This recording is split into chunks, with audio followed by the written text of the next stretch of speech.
tunda bayan. Tun bayan, ang samimi, dildan bayan. Xayr azizim. Keşlikiniz xayrlik bolsun. Sizni yig'inib, bugun yana mikrofon oldiga hozir bo'ldim. Bu tunda siz uchun dilingizdagini bugungi tun bayonim orqali bayon qilmoqchiman. Amsa boshladim azizim. Diqqat e'tiboringizni menga bergaysiz.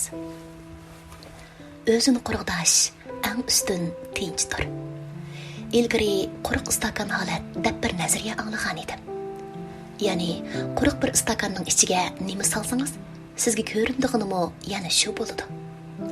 Bizning hayotimizmi shunday bir istakandirki, uningga solgan turmush tutumimiz qanday bo'lsa, turmushimiz bizga dal shunday ko'rinadi. Lekin bunday bo'lganda turmushni rangdor qilaman deyish uchun avval uni quruq istakanga aylantirish kerak. Zaruriyatsiz narsalarni tashlab etib, vaqtida quruqdab turganda, ondan yangi narsalarni sig'dirg'ili bo'ladi. Turmushmi boshqacha tus oladi.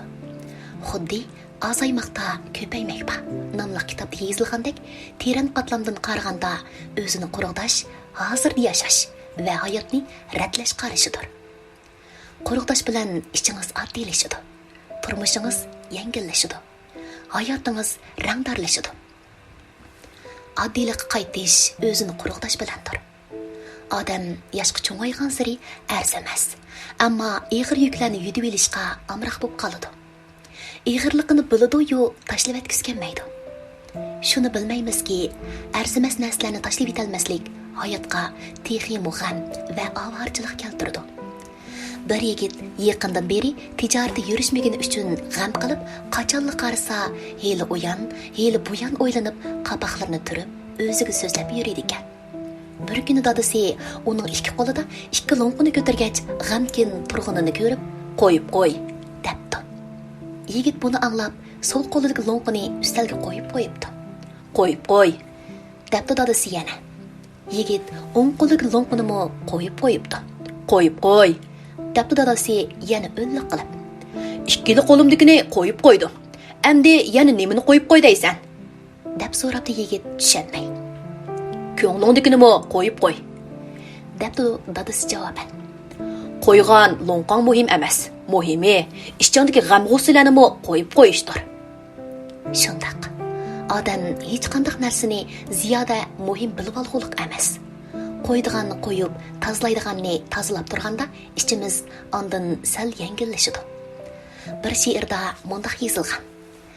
Ati yozda rang-rang gul ko'zi to'lgan oy chiqar. Yoz shamili shuncha salqin tusillaplab qish tiqar. Bo'lmasa dilni chegib turgan biror g'am angizi, bo'lg'usi ushbu umrning har chig'i pasli bahar. Tashlayalaydigan, qo'yib qo'yalaydigan bo'ling. Hamma oddiylikda yansin. Ondan ko'ngilmi oddiylashadi. Esingizda bo'lsinki, siz oddiy bo'lsangiz, turmushmi sizga oddiy bo'ladi. Eng yaxshi tinch o'zini quruqdashdir. Bir do'stim vaqt topsala, kiyim ishkavini radlashga amroq. Har qitim kiyimlarning hammani oladi. Ondan ancha kiymaydiganlarni tanlab, ehtiyojli yerlarga i'ona qilib yetadi. Ularning ba'zilari texi bir necha qitimli kiyilgan, qarashqa shunday yangi. Shuncha chiroyli kiyimlarni i'ona qilib yetish chidamsan? Hozir kiymasangmi, saqlab qo'yib keyin kiysang bo'ladi-ku, deb so'radim. Uningdan bu savolimga u tamkin bir ohangda javob berdi. Kiyim jiq bo'lib ketsa, ishkabni egilab turadi. Kiyaydigani topmoqmi bir tas. Uningdan ancha kiymaydiganlarimni i'ona qilib olsam, kiydiganimni topmoqmi osonroq bo'ladi ekan. Uningdan boshqalarga yordam qila oladi ekanman. Uning ishkab ratlab turadigan shu odatiga o'xshash turmushdagi boshqa ushaq taraflardami ishlari shundoq editliq ham pokiz. Shundoq bo'lg'achqami, u turmushda bara-bara nihoyat tinchchan bir qizga aylanib qolgan. Tagorning bir so'zini shundoq yoqtiraman. Bir kecha men aslimalarimni to'liq ko'ydirib etdim. Ondan tushim yo'rdi. Bir sahar men tunugullarni to'liq tashlab etdim. Ondan qadimim yengillashdi. Odamning bu hayotida tanlashmi, tashlashmi bo'ladi. Arzu qilganlarimiz jiq bo'lsa-mu, ba'zilarga erishaligimizdek, yana ba'zilarni tashlamay amal yo'q. Navada kütkenleringiz pek köp bolup, hiç qaysıdan vaz keçkiniz, taşlığınız kelmese, ruhi yükünüz barğanca iğirlaydı. Turmuşmu barğanca parakendilişidi. Faqat hayat xurjunini pat-pat tazalap, taşlaydigan, saqlaydigan ve qatıdiganlarni editlab turganda, ondan hayatni teximi yaxshi planlag'ili bo'ladi. Zangofenning o'tmish kunga tortishma, kelajakni saqlama, hozirga cho'kib ketma degan so'zi mashhur. Bir odamning eng ustun tiyinchi tegishli paytda voz kechalishidir.